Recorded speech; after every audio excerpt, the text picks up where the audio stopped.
पंतप्रधान नरेंद्र मोदींच्या चीन दौऱ्याला सुरुवात। शियान विमानतळावर मोदींचं जोरदार स्वागत। पण दौऱ्यादरम्यान सीमा वादावर कोणतीही चर्चा अपेक्षित नाही। नमस्कार, मी राजेंद्र हुंजे। स्पीड न्यूज मध्ये तुमचं सगळ्यांचं स्वागत। नरेंद्र मोदी चीनच्या 3 दिवसांच्या दौऱ्यावर बीजिंग मध्ये पोहोचलेले आहेत। शियान विमानतळावर त्यांचं स्वागत करण्यात आलं। तिथल्या घडामोडी पाहणार आहोत, पण नजर टाकूया इतरही हेडलाईन्स। काल संध्याकाळी जोरदार पावसानं झोडपलं पुणेकरांना। पुढचे 3 दिवस पुण्यात वादळी वाऱ्यांसह जोरदार पावसाची शक्यता। धुळ्यातही अवकाळी पावसानं जनजीवन विस्कळीत।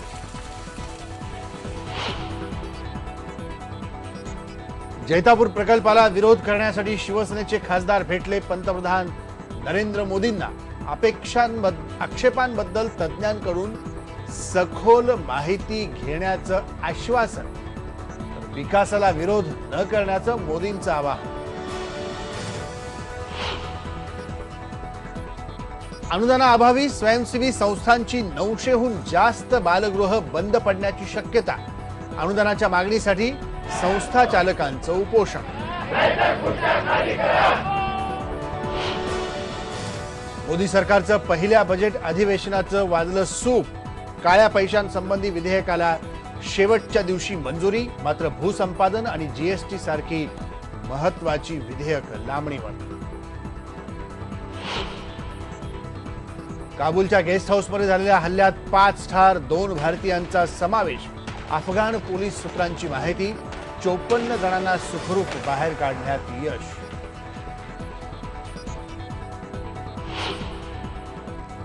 कराचीमध्ये बसवर बेछूट गोळीबार, 47 जणांचा मृत्यू। पाकिस्तानच्या तेहरीक-ए-तालिबानने घेतली जबाबदारी, पण घटनास्थळी मिळाली आयसिसची पकड।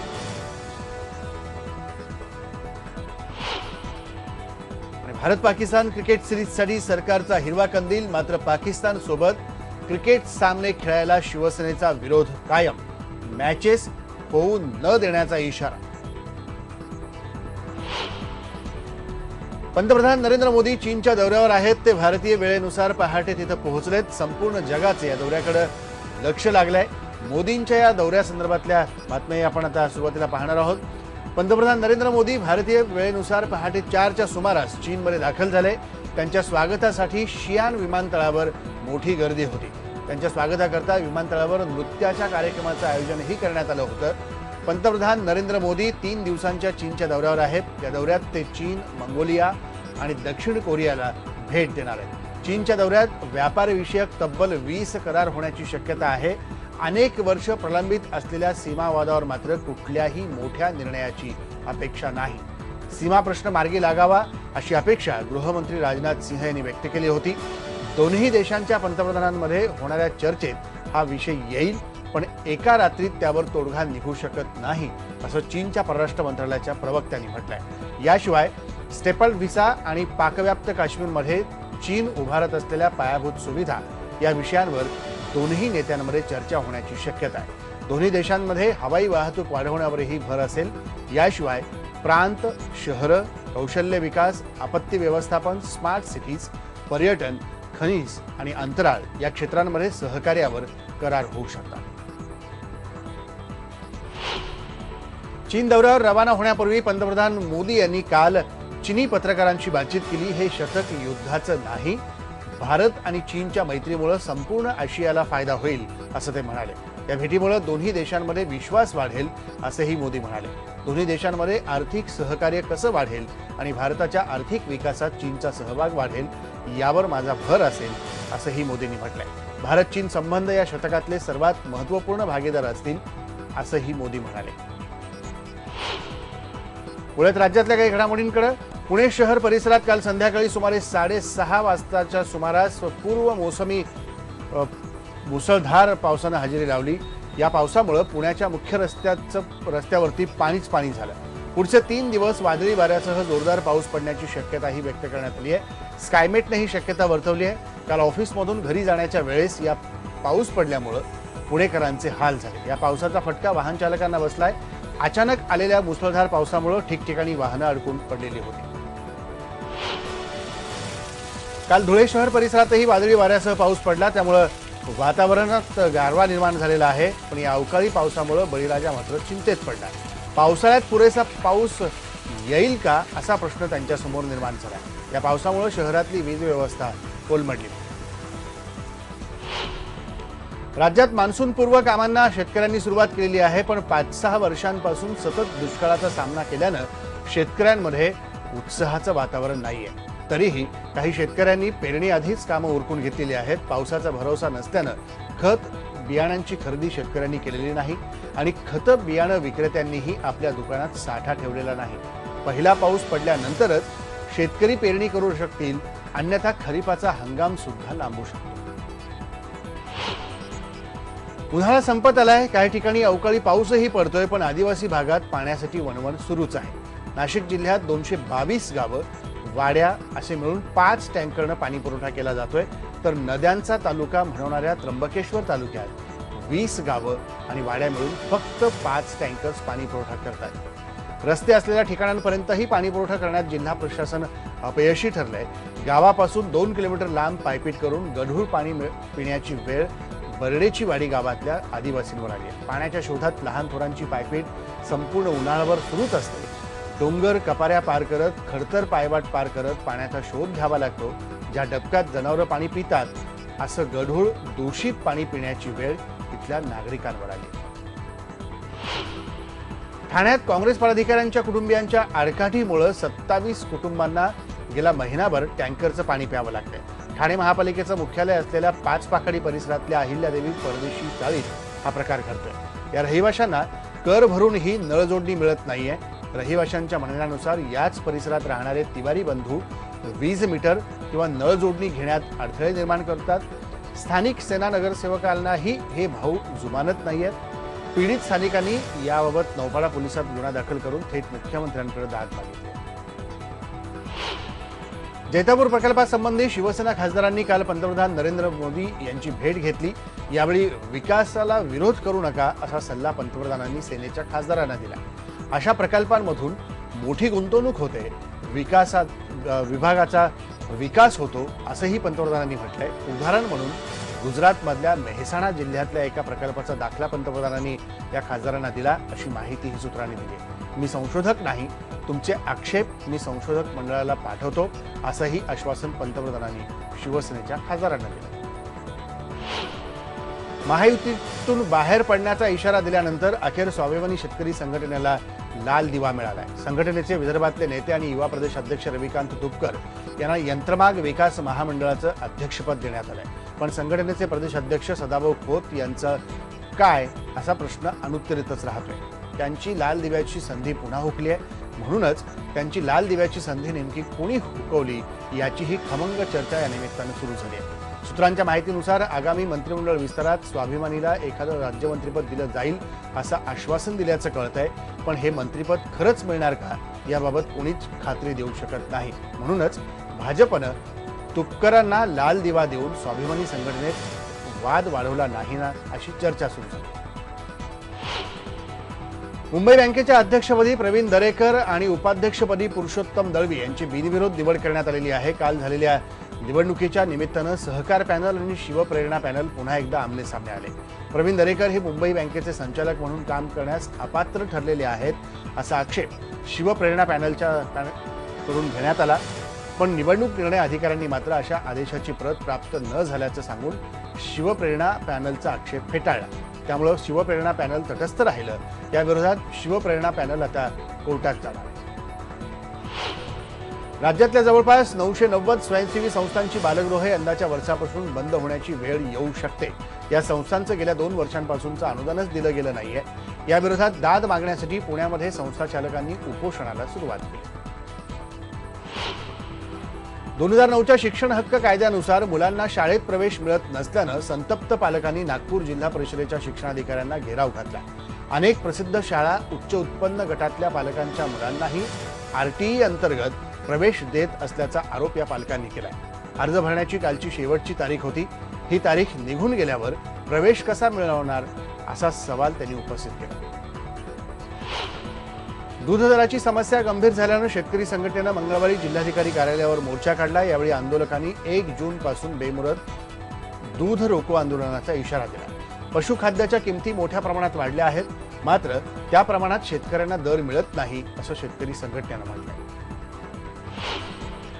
गृहराज्यमंत्री प्राध्यापक राम शिंदेंनी बियर बारचं उद्घाटन केल्यानं त्यांचा अहमदनगरमध्ये निषेध करण्यात आला। अहमदनगर जिल्हा व्यसनमुक्ती अभियानानं त्याचा धिक्कार केला। या प्रकरणी संघटनेच्या वतीनं जिल्हाधिकाऱ्यांना निवेदनही देण्यात आलं। जिल्ह्यात 600 पेक्षा जास्त ग्रामपंचायतींमध्ये दारूबंदीचे ठराव झालेले आहेत। अशा परिस्थितीत गृहराज्यमंत्र्यांनी बारचं उद्घाटन केल्यानं जनतेच्या भावनांचा अपमान झाल्याचं व्यसनमुक्ती अभियानाच्या कार्यकर्त्यांनी म्हटलं। मनसेच्या ठाणे शहर महिला शाखेनं जादूटोणा करण्याच्या आरोपावरून एका महिलेला पोलिसांच्या ताब्यात दिलंय। एका गर्भवती महिलेनं केलेल्या तक्रारीच्या आधारावर मनसेच्या महिला शाखेनं ही कारवाई केली। पीडित महिलेच्या पतीनं त्यांचं घर, दागदागिने या आरोपी महिलेला देऊन टाकले होते। मनसेनं धाड घातली तेव्हा आरोपी महिला पीडित महिलेसोबत सापडली। या दोघांना चोप देत मनसेच्या महिला शाखेनं पोलीस स्टेशनला त्यांना नेलं। रखरखत्या उन्हात तापलेल्या जीवाला थंड करणारी आणि आंबट गोड तुरट चव असणारी करवंद म्हटलं की तोंडाला पाणी सुटतं। डोंगरची काळी पैना म्हणून ओळखली जाणारी ही करवंद बाजारात दाखल होऊ लागलेली आहेत। सह्याद्रीच्या डोंगर रांगातल्या हिरव्यागार करवंदांच्या जाळ्या रसरशीत काळ्याभोर फळांनी बहरून आल्या, त्यामुळे आदिवासींना रोजगाराच्या संधी उपलब्ध झाल्या। काटेरी जाळ्यांमधून या करवंदांची तोडणी सुरू झालेली आहे। तोडलेली ही करवंद आदिवासी मुलं विकतात, त्यामुळे या मुलांना गाठीशी 4 पैसे मिळतात आणि आपल्या कुटुंबाला हातभार सुद्धा लागतो। काही राष्ट्रीय बातम्या बघूया। 3 महिने चाललेलं मोदी सरकारचं पहिलं पूर्ण बजेट अधिवेशन काळ जो आहे तो काल पार पडला। शेवटच्या दिवशी राज्यसभेत काळ्या पैशासाठीच्या शिक्षेसाठीचं बिल पास झाल्यामुळे जाता सरकारला दिलासा मिळाला। पण भूसंपादन विधेयक टोकाच्या विरोधामुळे संयुक्त समितीकडे पाठवावं लागणं सरकारला एक झटका ठरला। शिवाय जीएसटी सारखंही महत्त्वाचं विधेयक रोखण्यात काँग्रेससह इतर विरोधी पक्षांना यश आलं। दुसरीकडे खाण, विमा अशा महत्त्वाच्या विधेयकांना मंजूर करून घेण्यात सरकार यशस्वी ठरलं। शिवाय बांगलादेश सोबतचा अत्यंत महत्त्वाचा ऐतिहासिक सीमा करार देशानं एकमतानं मंजूर केल्यामुळे विरोधकांच्या सोबत चर्चा करून सहमती मिळवण्याचा सुषमा स्वराज पॅटर्न चर्चेचा विषय ठरला। एकंदरीतच सरासरीपेक्षा जास्त काम करणाऱ्या अधिवेशनाचं सूप वाजलं। बालकामगार प्रतिबंधक कायद्याच्या सुधारणांना केंद्रीय मंत्रिमंडळानं मंजुरी दिली आहे। 14 वर्षाखालच्या मुलांना धोका नसलेल्या गृहउद्योगांमध्ये काम करायला परवानगी देणारी या सुधारणेद्वारे देण्यात आलेली आहे। 1986 बालकामगार विरोधी कायद्यात नवीन सुधारणा करण्यात आली आहे। या सुधारणेत सुट्टीच्या काळात किंवा शाळेच्या वेळेनंतरच काम करण्यासाठी परवानगी असेल। बालहक्क कार्यकर्त्यांच्या मात्र सुधारणेला विरोध आहे। पुढच्या अधिवेशनात हे विधेयक मांडलं जाईल। या कलमामुळे पळवाटा निघण्याची भीती व्यक्त करण्यात येते। पंतप्रधान नरेंद्र मोदींच्या नमामि गंगा या गंगा स्वच्छता मोहिमेला कॅबिनेटकडून हिरवा कंदील देण्यात आलेला आहे। तब्बल 20,000 कोटींची तरतूद या प्रकल्पासाठी करण्यात आलेली आहे। गेल्या 3 दशकांमध्ये गंगा स्वच्छतेसाठी करण्यात आलेल्या एकूण खर्चाच्या चौपट ही रक्कम आहे। पुढच्या 5 वर्षांमध्ये हा 20,000 कोटींचा निधी वापरण्यात येणार आहे।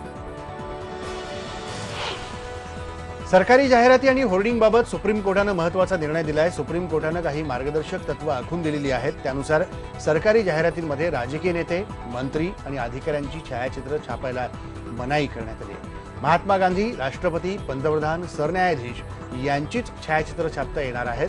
तसंच सरकारी जाहिरातींच्या स्पेशल ऑडिटची गरज नाही असं सुद्धा सुप्रीम कोर्टानं स्पष्ट केलं। काँग्रेसचे उपाध्यक्ष राहुल गांधी शुक्रवारपासून तेलंगणामध्ये पदयात्रेला सुरुवात करतील। तेलंगणातल्या आदिलाबाद जिल्ह्यात राहुल 15 किलोमीटरची पदयात्रा करतील। यामध्ये ते शेतकऱ्यांची भेटी घेतील। आंध्र प्रदेशच्या वेगळ्या तेलंगणाची निर्मिती झाल्यानंतर पहिल्यांदाच राहुल गांधी तेलंगणाला भेट देत असल्यानं तिथल्या काँग्रेस कार्यकर्त्यांमध्ये उत्साहाचं वातावरण आहे। आज केंद्रीय गृहमंत्री राजनाथ सिंह नागपूरमध्ये येणार आहेत। ते तिथं नक्षलविरोधी अभियानाचा आढावा घेतील। रवी भवनात ही बैठक होणार आहे। ते त्यानंतर संघ मुख्यालयालाही भेट देतील। कर्नाटक हायकोर्टानं तामिळनाडूच्या माजी मुख्यमंत्री जयललिता यांना बेहिशोबी मालमत्ता प्रकरणात सुटका केलेली असली तरी कर्नाटक सरकार या निर्णयाविरुद्ध अपील करणार का हा प्रश्न विचारला जातोय। जयललितांच्या मालमत्ता मोजणीमध्ये चूक झाल्याचंही म्हटलं जात आहे, त्यामुळे कर्नाटक सरकार अपील करण्याची शक्यता आहे। दिल्ली हायकोर्टानं राजधानीच्या रस्त्यांवर सुरू असलेल्या वाढत्या गुन्ह्यांच्या संदर्भात सुमोटो केस दाखल करून घेतली आहे. दिल्लीत 2च दिवसांपूर्वी एका वाहतूक पोलिसाने पावती फाडत असताना महिलेनं लाच द्यायला नकार दिल्यानं तिला वीट फेकून मारली होती. या प्रकरणानंतर आता पावती फाडण्याच्या वेळी एकापेक्षा अधिक पोलीस अधिकारी त्या ठिकाणी उपस्थित असतील असा निर्णय दिल्ली पोलिसांनी घेतला. दरम्यान या घटनेमध्ये महिलेनं आपलं म्हणणं बदललं असावं असा संशय हायकोर्टानं व्यक्त केला. मध्य प्रदेशच्या भीडमध्ये एका हॉस्पिटलच्या सीसीटीव्ही कॅमेऱ्यामध्ये एका खुनाची दृश्य कैद झाली आहे.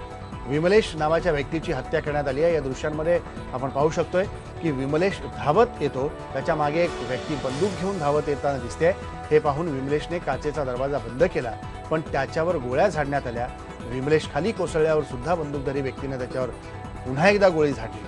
2 गटांमधल्या वादातून ही हत्या झाल्याचा पोलिसांचा अंदाज आहे. या प्रकरणी तपास सुरू आहे.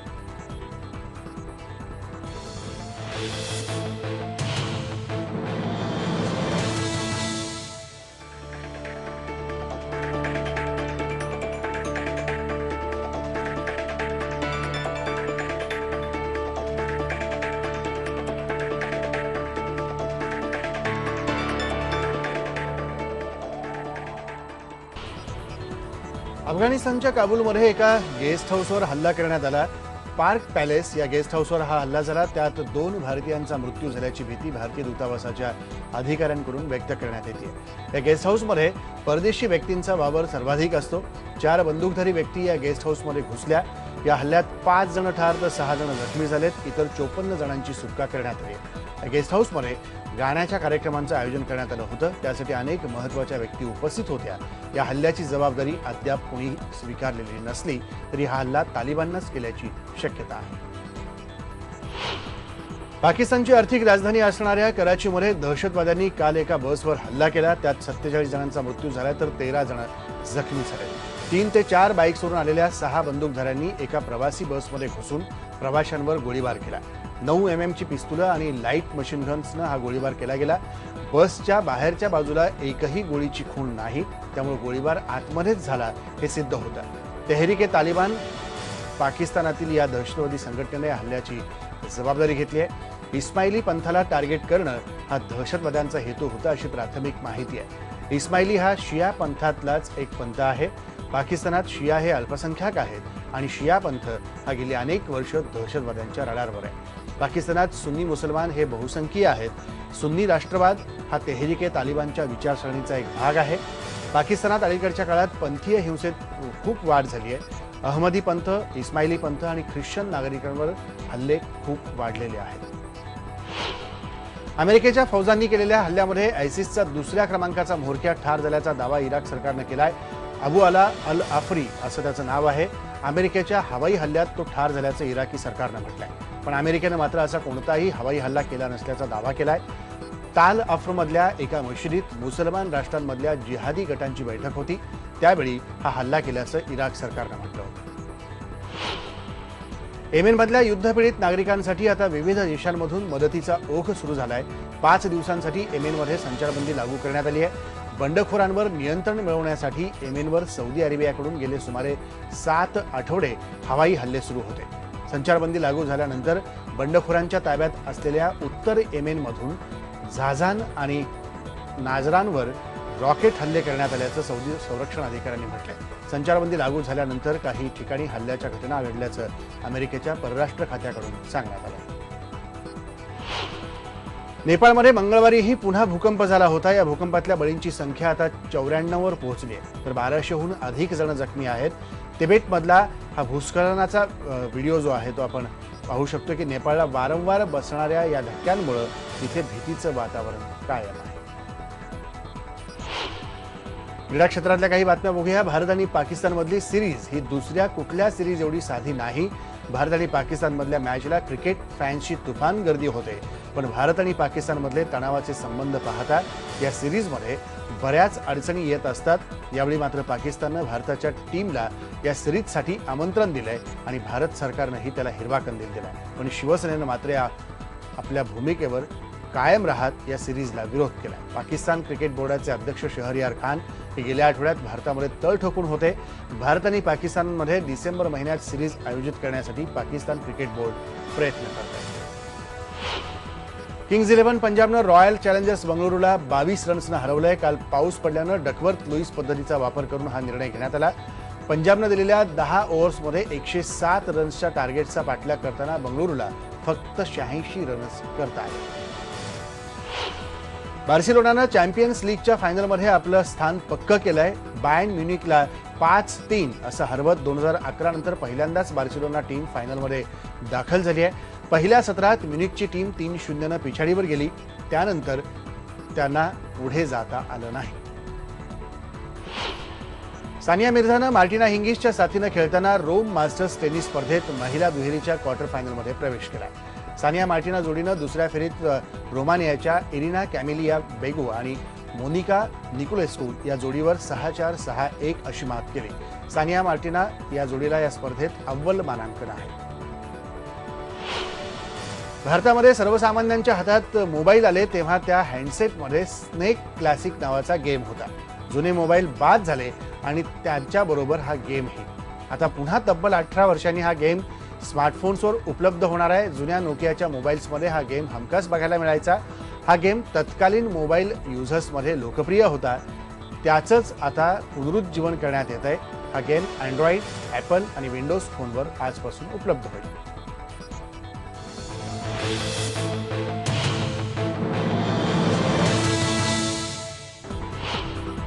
अभिनेता अर्जुन कपूरनं नुकतीच बॉलिवूडमध्ये 3 वर्ष पूर्ण केलेली आहेत। 2012 साली आलेल्या यशराज फिल्म्सच्या इश्कजादे या सिनेमाद्वारे त्याने बॉलिवूडमध्ये पदार्पण केलं होतं। त्यानंतरच्या 3 वर्षात त्यानं औरंगजेब, गुंडे आणि 2 स्टेट्स यासारख्या सिनेमात वैविध्यपूर्ण भूमिका साकारल्या। अर्जुनने आपल्या वाटचालीबद्दल समाधान व्यक्त केलंय, तसंच अविरत प्रेम दिल्याबद्दल आपल्या चाहत्यांचे त्याने आभारही मानले। अभिनेता सलमान खाननं बजरंगी भाईजान या सिनेमाच्या शेवटच्या शेड्यूलिंगचं शूटिंग सुरू केलेलं आहे। फुटपाथ अपघात प्रकरणात दोषी ठरल्यानंतर सलमान सध्या जामिनावर बाहेर आहे। अशात आपल्या सिनेमांना त्याचा फटका बसू नये यासाठी त्यानं त्याचं चित्रीकरण पूर्ण करायला सुरुवात केली आहे। यंदा ईदला रिलीज होऊ घातलेल्या बजरंगी भाईजान या सिनेमाचं 5 दिवसांचं शूटिंग बाकी होतं। तेच पूर्ण करण्यासाठी सलमान नुकताच काश्मीरला रवाना झाला। हे शूटिंग संपून लवकरच तो प्रेम रतन धन पायो या सिनेमाच्या शूटला सुरुवात करेल। 2002 साली आलेल्या क्राईम थ्रिलर आंखे या सिनेमाच्या दुसऱ्या भागाची जुळवाजुळव आता सुरू झालेली आहे। मात्र पहिल्या भागाच्या तुलनेत नव्या भागात अनेक बदल करण्यात येणार आहेत। अक्षय कुमार सध्या अन्य सिनेमांमध्ये बिझी असल्यानं त्याच्या जागी जॉन अब्राहमला या सिनेमासाठी साईन करण्यात आलं। तर त्याच्याशिवाय इतर 2 अंध व्यक्तींच्या भूमिकेत 2 नवे अभिनेते दिसतील। याशिवाय अभिनेता अनिल कपूर हा या सिनेमात एका वेगळ्या भूमिकेत दिसेल। अनिश बाजमी हा या सिनेमाचं दिग्दर्शन करणार आहे, तर निर्माता गौरांग दोशी हा या सिनेमासाठी 2 नव्या अभिनेत्रींचा शोध घेणार असल्याचंही समजतंय। लवकरच या सिनेमाचं शूटिंग सुरू होणार असल्याची चर्चा आहे। अभिनेता टायगर श्रॉफच्या सुपर हिरो सिनेमाचं नाव फ्लाइंग सिख ऐवजी फ्लाइंग जेट असं ठेवण्यात आलंय। सिनेमाच्या निर्मात्यांनीच हा निर्णय घेतलाय। फ्लाइंग सिख हे नाव मिल्खा सिंग यांच्या नावाशी जोडलं गेलंय, त्यामुळे सुपर हिरो फिल्मसाठी ते योग्य ठरणार नाही। त्यामुळे नावात बदल करण्याचा निर्णय घेण्यात आलेला आहे। टायगर या सिनेमात पंजाबी तरुणाची व्यक्तिरेखा साकारणार असून तो पहिल्यांदाच पंजाबी पगडी घातलेल्या लुकमध्ये दिसणार आहे। या सिनेमासाठी हॉलिवूडमधील स्टंट्समॅन्सना बोलवण्यात येणार असल्याचं समजतंय।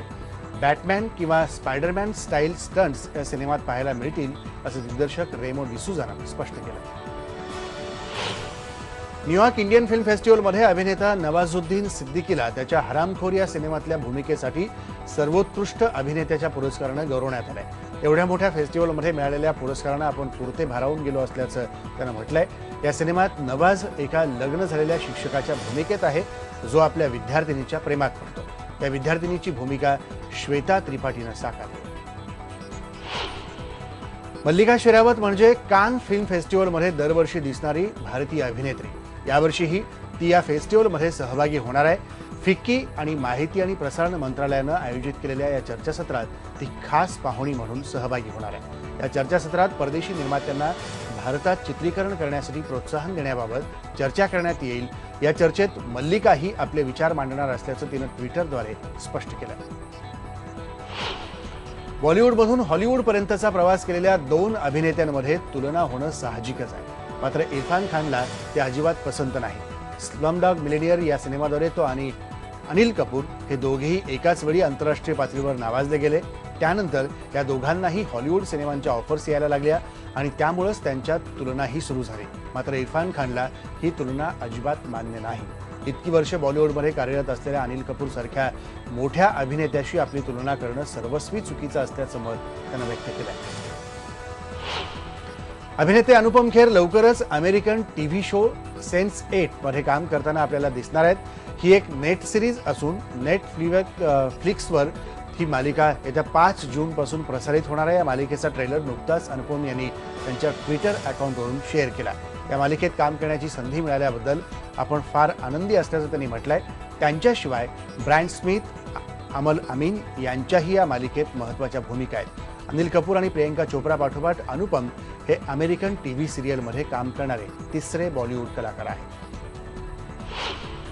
अनुराग कश्यप दिग्दर्शित बॉम्बे वेल्वेट या सिनेमाला सेन्सॉर बोर्डानं अखेर UA सर्टिफिकेट दिलेलं आहे। याचाच अर्थ हा सिनेमा 12 वर्षांवरील पण 18 वर्षांखालील सर्वांना आपल्या पालकांच्या सोबतच पाहता येणार आहे। आधी या सिनेमाला सेन्सॉर बोर्डानं A सर्टिफिकेट दिलं होतं, मात्र ते मान्य नसल्यानं अनुरागनं याबाबत पुनर्विचार समितीकडे दाद मागितली। त्यानंतर या सिनेमाला UA सर्टिफिकेट संमत झालं। हा सिनेमा एक रोमॅन्टिक थ्रिलर सिनेमा आहे। रणबीर कपूर या सिनेमात जॉनी बलराजच्या तर अनुष्का रोझी नरहोना या एका जॅझ सिंगरच्या भूमिकेत आहे। तर निर्माता करण जोहरही या सिनेमाद्वारे पहिल्यांदाच नकारात्मक भूमिकेतून आपल्या भेटीला येणार। नंतर स्पीड न्यूजमध्ये इथंच थांबू। पहा फक्त IBN लोकमत।